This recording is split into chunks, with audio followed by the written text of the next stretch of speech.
नमस्कार। इस वीडियो में 21 और 22 अक्टूबर के जो रेलेवेंट करंट अफेयर्स हैं उनमें से करीब 15 क्वेश्चन मैं एक्सप्लेन करने वाला हूं। आज का पहला प्रश्न है, which city is the host of world health summit 2023। तो देखिए, ये जो समिट है ये जर्मनी में हुई थी, बर्लिन में। ठीक है, ऑफलाइन और ऑनलाइन दोनों मोड में हुई थी और इसकी जो थीम थी वो थी defining year for global health action. ठीक है, तो ये हेल्थ से रिलेटेड एक समिट थी जो कि जर्मनी में हुई है 15 से 17 अक्टूबर के बीच में। ठीक है, आगे बढ़ने से पहले कुछ समिट्स की जो वेन्यूज़ है वो मैं एक बार आपका रिवाइज करा देता हूँ। पहला प्रश्न है, which city is the host of global maritime India summit. तो जो ग्लोबल मैरीटाइम इंडिया समिट थी वो मुंबई में हुई थी 2023 में। 2023 मैरीटाइम इंडिया समिट जो थी उसका जो होस्ट था सिटी वो मुंबई था। ठीक है, नेक्स्ट क्वेश्चन है, which city hosted the G20 parliamentary speakers summit. ये P20 समिट है, G20 के देश, उनकी पार्लियामेंट्स और उनकी समिट, उनके जो स्पीकर्स हैं उनकी जो समिट है दैट वाज P20 समिट। और P20 समिट जो थी ये हुई थी न्यू दिल्ली में, न्यू दिल्ली। ठीक है, नेक्स्ट क्वेश्चन है, which city is the host of IEA critical minerals and clean energy summit. ये IEA critical minerals and clean energy summit जो हुई थी इसकी जो होस्ट सिटी थी वो पेरिस थी, फ्रांस में, पेरिस। ठीक है, नेक्स्ट क्वेश्चन है, which union ministry organised the technology and Bharatiya Bhasha summit. तो ये जो टेक्नोलॉजी और भारतीय भाषा समिट जो थी ये भारत में मिनिस्ट्री ऑफ एजुकेशन जो है, मिनिस्ट्री ऑफ एजुकेशन, उसने होस्ट की थी। ठीक है, इसके बाद में नेक्स्ट है, which country is set to host artificial intelligence AI safety summit. तो ये जो है आर्टिफिशियल इंटेलिजेंस AI समिट जो है ये अभी हाल ही का है, पिछले महीने का ही न्यूज़ में था ये। तो अभी ये समिट हो गई होगी और इसका जो होस्ट है वो UK। ठीक है, नेक्स्ट है, which city is the host of UN climate ambition summit. अब UN क्लाइमेट एम्बिशन समिट जो थी, यूनाइटेड नेशंस की जो क्लाइमेट एम्बिशन समिट यानी CAS 2023, इसका जो होस्ट था वो था न्यूयॉर्क। नेक्स्ट है, which Indian city is the host of विंडरजी इंडिया समिट। तो ये विंडरजी इंडिया समिट जो है ये इंडिया में हुई थी और इंडियन सिटी जो इसको होस्ट करने वाली थी वो थी चेन्नई। ठीक है, नेक्स्ट क्वेश्चन है, which city hosted the sustainable development goal summit in सितंबर 2023।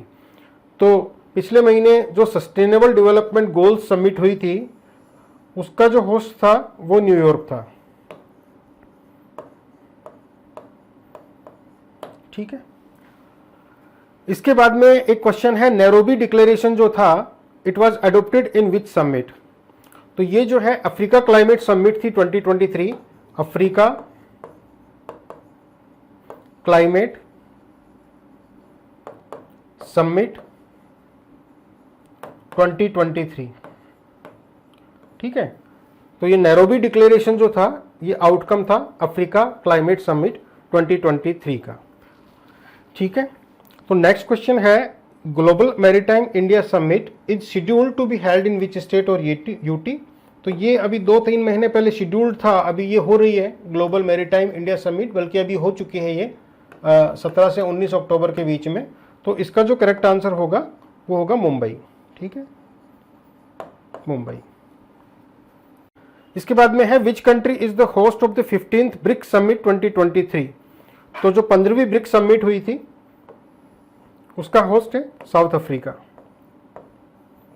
South Africa.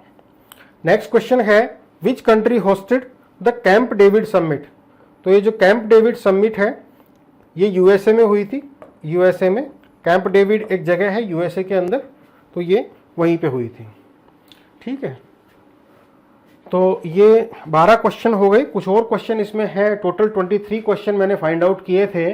मैं आपको ये बाकी के क्वेश्चन भी करा देता हूँ। स्लाइड बहुत छोटी हो गई आपके वहाँ पे, आपके मोबाइल स्क्रीन पे तो बहुत कुछ नज़र भी नहीं आ रहा होगा। फिर भी मैं एक बार बता देता हूँ, आप सुन लीजिए। विच Indian city is the host of G20 digital innovation alliance summit, DIA summit. तो ये जो डिजिटल इनोवेशन अलायंस समिट थी ये बेंगलुरु में हुई थी, Bengaluru. Next, which city is the host of youth 20 summit. Youth 20 summit जो है ये अभी मैंने पिछला जो वीडियो था हमारा उसमें भी हमने डिस्कस किया था। ये जो पार्टिकुलर समिट थी ये बनारस जो है, वाराणसी, काशी वाराणसी, ठीक, दैट वाज द होस्ट। इसके बाद में है विच स्टेट और UT is the host of global summit on traditional medicine. तो ये जो global summit on traditional medicine जो था ये गांधीनगर में हुई थी, गुजरात में, गुजरात के गांधीनगर में। और ये फर्स्ट WHO गांधीनगर, और ये WHO की जो है ट्रेडिशनल मेडिसिन के ऊपर, ये काफी इंपॉर्टेंट हो गया है कि ट्रेडिशनल मेडिसिन के ऊपर WHO की जो फर्स्ट समिट हुई थी वो कहाँ हुई थी। तो इस चीज का आपको ध्यान रखना है, ये गांधीनगर में हुई है, global summit on traditional medicine, ठीक है। इसी प्रकार से ये है कि अमेजन समिट 2023, अमेजन समिट जो है तो ये कहाँ पे हुई थी। तो अमेजन के जो 8 अमेजन वाले कंट्रीज हैं जो अमेजन रिवर बेसिन को शेयर करते हैं, ये उनके द्वारा होस्टेड एक समिट थी जिसमें ब्राजील जो था वो होस्ट था, ठीक है, ब्राजील। जो 8 अमेजन वाले कंट्रीज हैं, अमेजनियन जो कंट्रीज हैं वो ब्राजील है, बोलिविया है, पेरू है, ठीक है। मैं एक बार लिख देता हूं यहां पे, Brazil, Bolivia, Peru, Ecuador, Colombia, Venezuela, Guyana and Suriname. ये 8 अमेजोनियन कंट्रीज हैं और जो ये अमेजन समिट थी ये ब्राजील ने होस्ट की थी, ठीक है। नेक्स्ट क्वेश्चन है which state hosted the 5th helicopter and small aircraft summit. ये जो 5th helicopter and small aircraft summit जो थी ये मध्य प्रदेश में हुई थी, ठीक है, MP में। नेक्स्ट क्वेश्चन है which country is hosting the global food regulator summit, ठीक है। तो ये इंडिया ही इसका होस्ट था, इस वाली का इंडिया। नेक्स्ट क्वेश्चन है Vilnius which hosted the NATO summit. ये विल्नियस एक सिटी है स्पेन का, ठीक है, सॉरी लिथुआनिया का। लिथुआनिया जो है उसकी कैपिटल है ये लिथुआनिया, और विल्नियस जो है that is the capital and largest city of Lithuania. तो नाटो की जो समिट थी अभी रिसेंटली वो लिथुआनिया की जो कैपिटल है विल्नियस वहां पे हुई थी, ठीक है। नेक्स्ट क्वेश्चन है which city hosted the international maritime organisation summit 2023। तो इंटरनेशनल मैरीटाइम ऑर्गेनाइजेशन समिट जो थी 2023 की वो लंदन में हुई थी, ठीक है, लंदन। नेक्स्ट है where was the AI for good global summit. ये AI for good global summit जो थी ये हुई थी जिनेवा में, ठीक है। और 2 क्वेश्चन और है इसमें, विच city hosted the startup 20 Shikhar summit. ये गुड़गांव में हुई थी, ठीक है, गुड़गांव। और फाइनल क्वेश्चन है इसमें which state is the host of women 20 summit in India. तो ये जो वीमेन 20 समिट जो थी ये कहाँ हुई थी, ये एक बार आप सर्च कीजिए और सर्च करके आप एक बार कमेंट में लिख दीजिए, ठीक है। चलिए मैं आगे बढ़ता हूँ अपने नॉर्मल क्वेश्चंस के ऊपर। Which organisation released the report titled the impact of disasters on agriculture and food security. तो अपने को ये बताना है कि कौन से ऑर्गेनाइजेशन ने जो है ये पार्टिकुलर रिपोर्ट जो है वो रिलीज की है, ठीक है। तो इसका जो करेक्ट आंसर होगा FAO, food and agricultural organisation, food and agricultural organisation. इसने एक रिपोर्ट दी है कि जो नेचुरल डिजास्टर्स हैं उनकी वजह से ग्लोबल एग्रीकल्चर पर जो नुकसान हो रहे हैं उसी का लेखा जोखा जो है इस रिपोर्ट में किया गया है, ठीक है। और ये रिपोर्ट ये भी बोलती है कि जो मैक्सिमम नुकसान जो हो रहा है क्लाइमेट चेंज की वजह से, जो मैक्सिमम डैमेज जो हो रहा है वो एशियन कंट्रीज को हो रहा है। एग्रीकल्चरल इन एशियन कंट्रीज, उनको जो है सबसे ज़्यादा नुकसान हो रहा है। ठीक है, तो ये report the impact of disasters on agriculture and food security release by FAO, इसका फोकस ये था कि जो क्लाइमेट चेंज है उसकी वजह से ग्लोबल एग्रीकल्चरल पर एक प्रॉब्लम्स क्रिएट हो रही है उसके लिए, और उसका जो सबसे ज़्यादा भुक्तभोगी है वो एशियन कंट्रीज है। ठीक है, नेक्स्ट क्वेश्चन है, Vizhinjam port that was seen in news is located in which state. ये विजिंजम पोर्ट जो है ये केरला में है, शायद आपको पता होगा सभी को। केरला में एक पोर्ट है, ये अंडर कंस्ट्रक्शन है, और ये 3 पार्टीज मिलकर इसको बना रही है, central government, Kerala state government और अडानी पोर्ट्स। ठीक, ये न्यूज़ में था अभी, तो ये क्वेश्चन फ्रेम हो गया। नेक्स्ट क्वेश्चन है, संप्रति 11 military exercise is held between India and which country. तो ये संप्रति जो एक्सरसाइज है ये भारत और बांग्लादेश के बीच में होती है।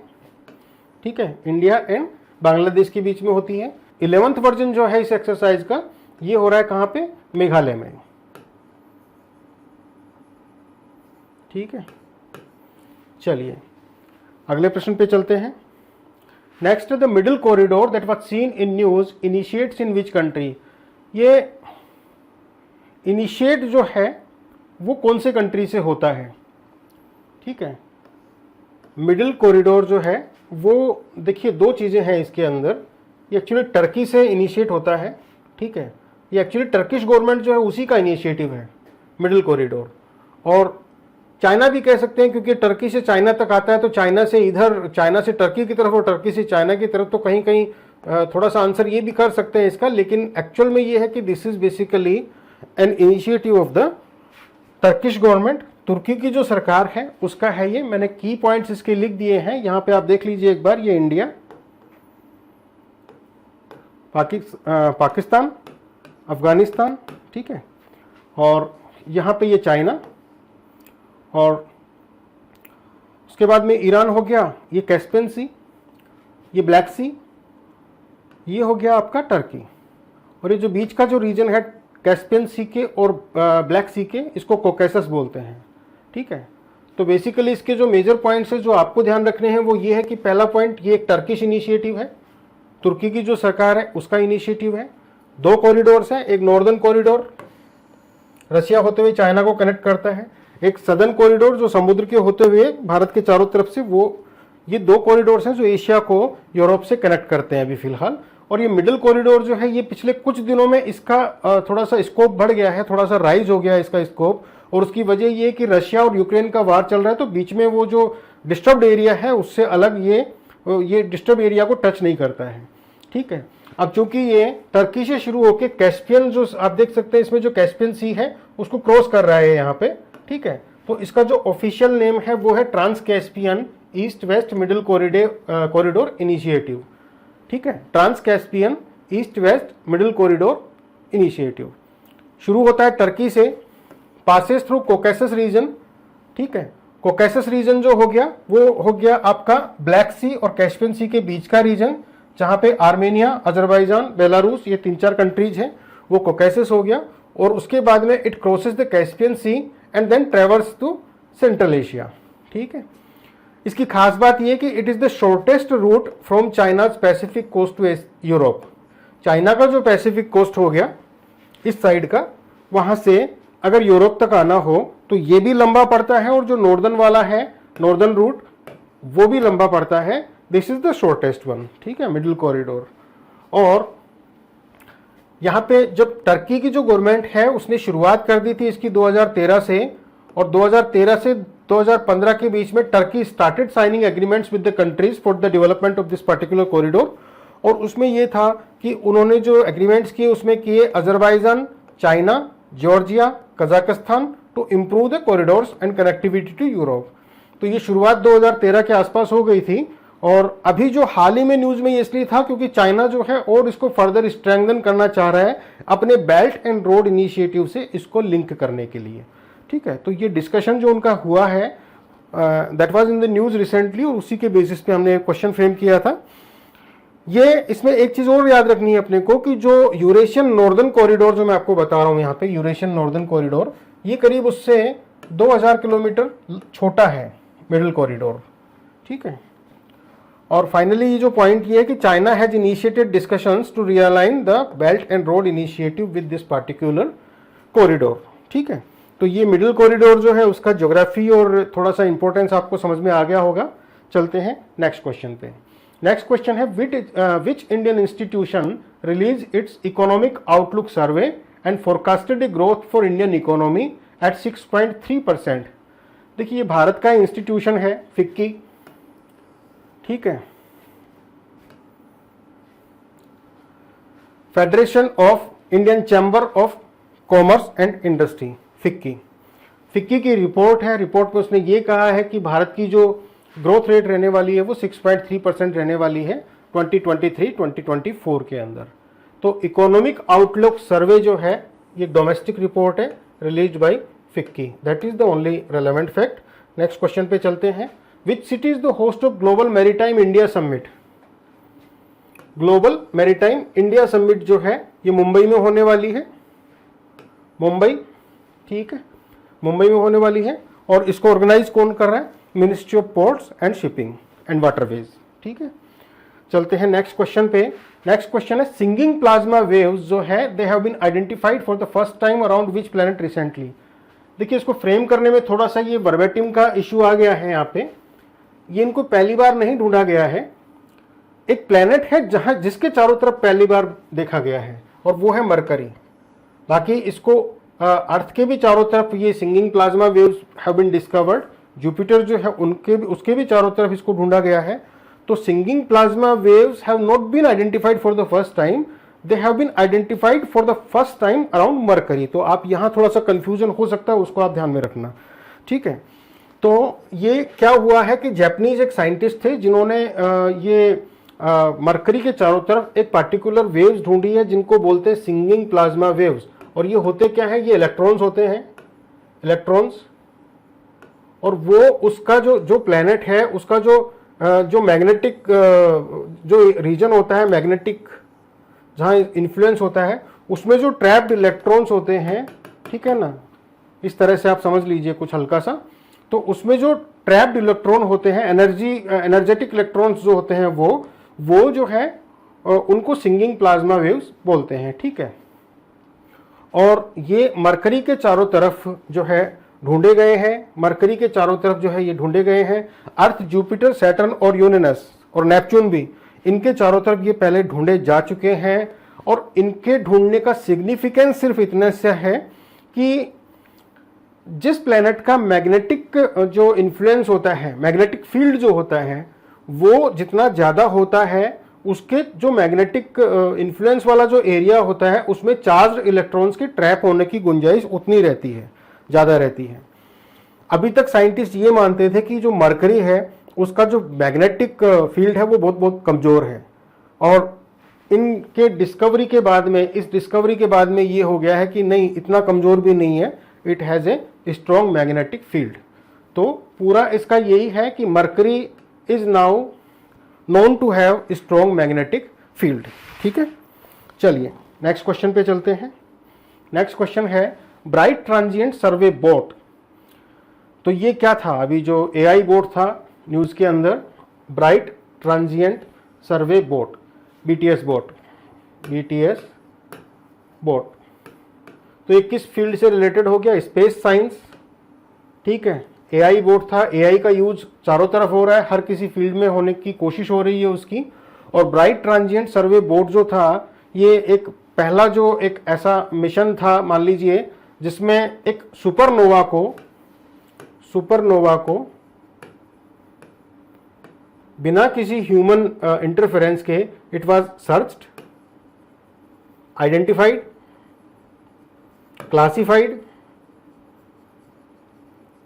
ठीक है, और उसके जो भी डॉक्यूमेंटेशन होता है साइंटिफिक, उसमें एआई का जो ये पर्टिकुलर बोट था, बीटीएस बोट, इसने हेल्प करी है without involvement of any human efforts. ठीक है, तो ये बीटीएस बोट जो था ये एआई बोट हो गया रिलेटेड टू स्पेस साइंस। ठीक है, नेक्स्ट क्वेश्चन है which country played host to the GITEX global 2023।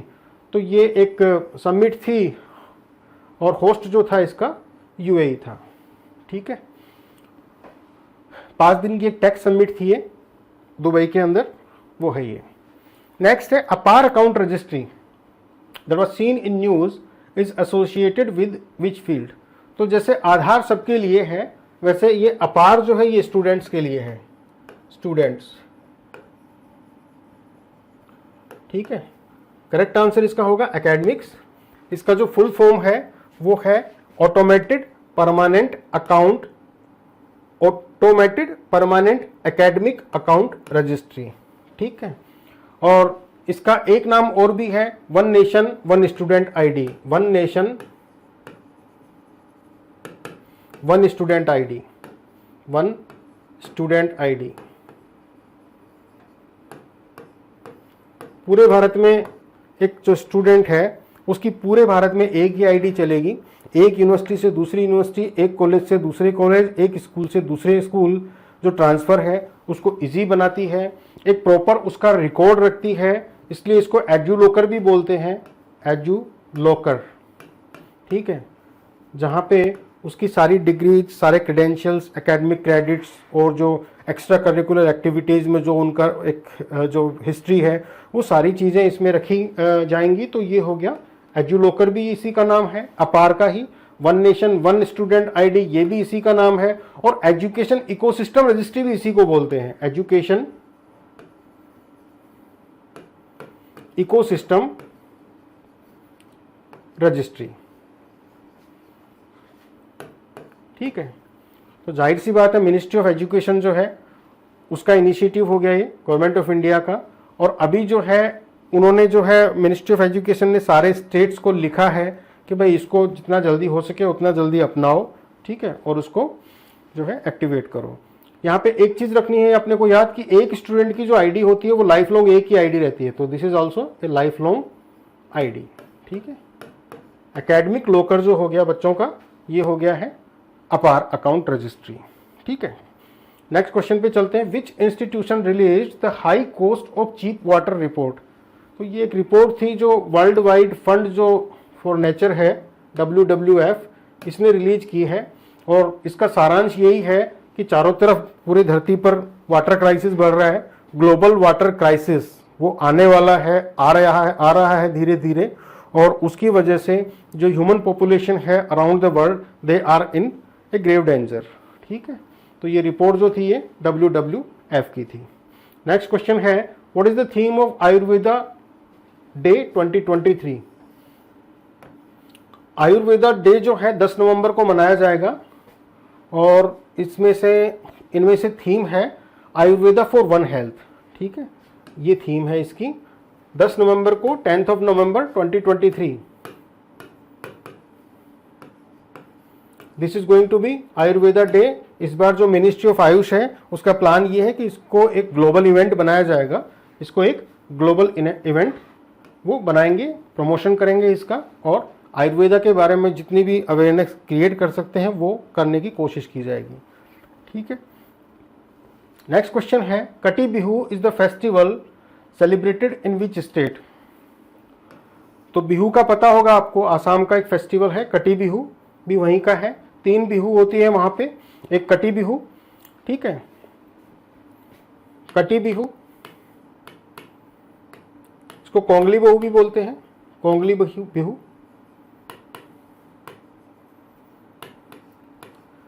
एक भोगली बिहू,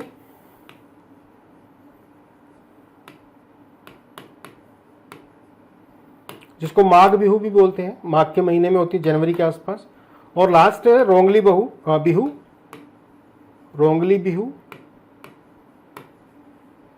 ठीक है, रोंगली बिहू, इसको भोगली भी बोलते, जो बोहाग बिहू भी बोलते हैं, ये होती है अप्रैल के महीने में। तो जो कटी बिहू है इसमें राइस सैपलिंग्स जो होती है उनको ट्रांसलोकेट किया जाता है, उसको मार्क करता है ये फेस्टिवल। ठीक है, चलिए, तो ये हो गए आज के क्वेश्चंस, और मैं कल फिर आऊँगा। आज मैंने क्विज़ नहीं डाली है, ये क्विज़ मैं आपको कल प्रोवाइड करूँगा, जो आपको क्वेश्चंस इनके लिख के बताने हैं।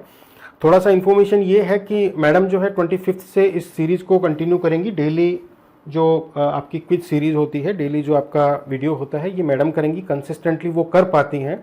आप में से कुछ लोगों ने बोला है कि ये मुझे करना चाहिए कंटिन्यूसली, तो देखिए बहुत सारी चीज़ें और भी हैं जीके टुडे में जो हम लोग करना चाह रहे हैं इस चैनल में एक्चुअली, और आपसे जुड़े रहना चाहते हैं।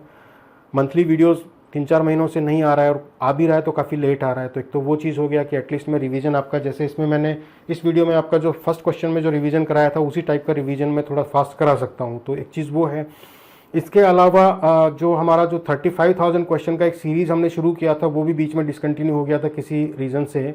और इसके अलावा जो सेकंड चैनल जो हम लोगों का है, तो हो सकता है हम लोग उसको डिसकंटिन्यू करें और इसी चैनल पे हम लोग ज़्यादा करें, या उसको हम कुछ एक्सप्लेनेशन टाइप का या जो भी मुझे काम बताया जाएगा, I try to be consistent with these works.